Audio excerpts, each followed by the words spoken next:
आज की कहानी है दो मेंढकों की। तो चलिए सुनते हैं। एक बार की बात है, मेंढकों का एक समूह जंगल में तालाब ढूंढने निकलता है।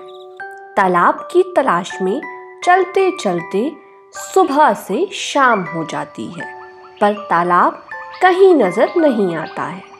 वो मेंढक इतने मगन होकर चल रहे होते हैं कि उन्हें रास्ते में खुदा पड़ा एक गड्ढा भी दिखाई नहीं देता है और उस समूह के दो मेंढक उसमें गिर जाते हैं। गड्ढे में गिरते ही एक मेंढक बहुत जोर जोर से रोने लगता है।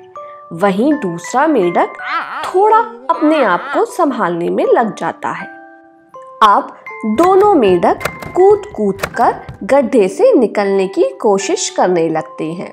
वहीं ऊपर बैठे बाकी के मेंढक उन दोनों मेंढकों से कहते हैं कि इससे निकलना तो नामुमकिन है। तुम कितना भी कूद लो, इससे नहीं निकल सकोगे, क्योंकि ये गड्ढा बहुत गहरा है। ऊपर बैठे मेंढकों की बातों को गड्ढे में फंसा एक मेंढक मन में बैठा लेता है और वहीं दूसरा मेंढक बस कूदता रहता है। ऊपर बैठे मेंढक बहुत देर से इंतजार करते करते थक जाते हैं और वापस अपने घर को लौट जाते हैं। शाम से रात हो जाती है, पर उनमें से एक मेंढक प्रयत्न करता रहता है और वहीं दूसरा मेंढक हार मानकर एक कोने में बैठ जाता है। अगले दिन प्रयत्नशील मेंढक पूरी ताकत से कूदता है और आखिरकार वो गड्ढे से बाहर आ जाता है। वहीं दूसरा मेंढक गड्ढे में फंसा रह जाता है। पता है, जो मेंढक गड्ढे से बाहर निकलता है ना, वो बहरा होता है। तो जब ऊपर बैठे मेंढक नकारात्मक बातें कर रहे होते हैं, वो उन बातों को सुन ही नहीं सकता है और निरंतर प्रयास करता रहता है।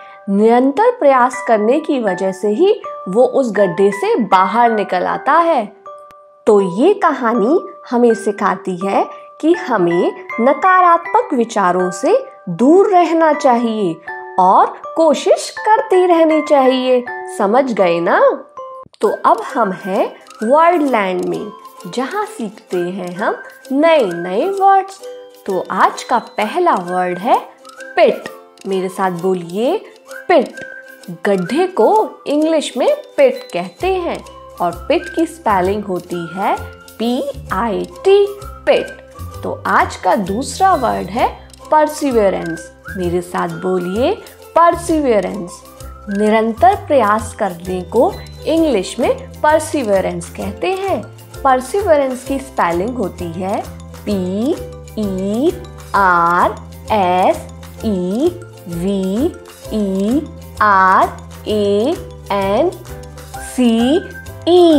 परसिवियरेंस।